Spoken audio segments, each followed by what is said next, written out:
মধ্যপ্রাচ্যে ইসরায়েলের বিরুদ্ধে গড়ে উঠছে এক বিশাল অক্ষশক্তি, যাকে সমর্থন দিচ্ছে ইরান।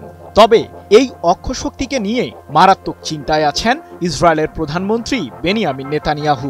অঞ্চলটিতে নেতানিয়াহুর প্রভাব বলয়ে যাতে ভাটা না পড়ে, সে লক্ষ্যেই সম্প্রতি ইয়েমেন জুড়ে হামলা চালায় ইসরায়েলের সামরিক বাহিনী।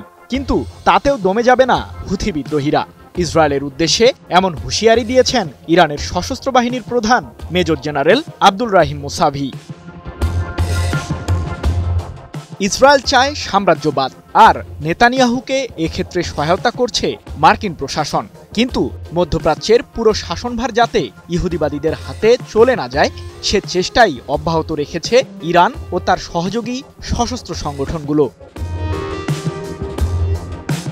গাজা উপত্যকায় নিরীহ ফিলিস্তিনিদের উপর নেতানিয়াহুর বর্বরতায় চুপ থাকেনি ইয়েমেনের হুথি বিদ্রোহী গোষ্ঠী। ইসরায়েলকে লক্ষ্য করে দফায় দফায় ব্যালিস্টিক মিসাইল হামলা চালিয়ে আসছে ইরান সমর্থিত গোষ্ঠীটি। নেতানিয়াহুর বিরুদ্ধে তাদের একটাই অভিযোগ, মধ্যপ্রাচ্য জুড়ে আগ্রাসন চালানোর মূল কারিগর ইসরায়েলের প্রধানমন্ত্রী। সম্প্রতি আন্তর্জাতিক আইন ভঙ্গ করে ইয়েমেনের রাজধানী সানা জুড়ে বিমান হামলা চালায় ইসরায়েল। সেই হামলায় নিহত হন হুথি সমর্থিত ইয়েমেনের প্রধানমন্ত্রী আহমেদ গালিব আল রাহাবি সহ দেশটির মন্ত্রিসভার বেশ কয়েকজন সদস্য।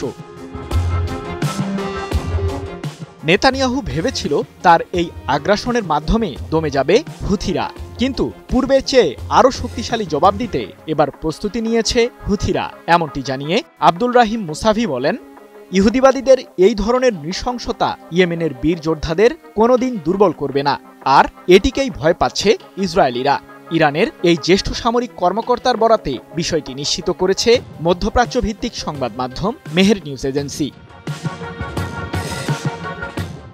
বসুন্ধরা টিস্যু, অশুদ্ধতার বিরুদ্ধে এক বিন্দুও ছাড় নয়। এদিকে ইসরায়েলি হামলায় ইয়েমেনের প্রধানমন্ত্রী সহ বেশ কয়েকজন রাজনৈতিক ব্যক্তিত্ব নিহত হওয়ার পর ইহুদিবাদীদের পাল্টা জবাবও দিয়েছে হুথিরা। লোহিত সাগরে ইসরায়েলগামী একটি তেলবাহী জাহাজকে লক্ষ্য করে ব্যালিস্টিক মিসাইল হামলা চালিয়েছে বিদ্রোহী গোষ্ঠীটি। এমনকি ইহুদিবাদীদের বিরুদ্ধে সর্বাত্মক যুদ্ধের ডাক দিয়েছে ইয়েমেনের সরকার। সৃজন মাহমুদ, নিউজ 24।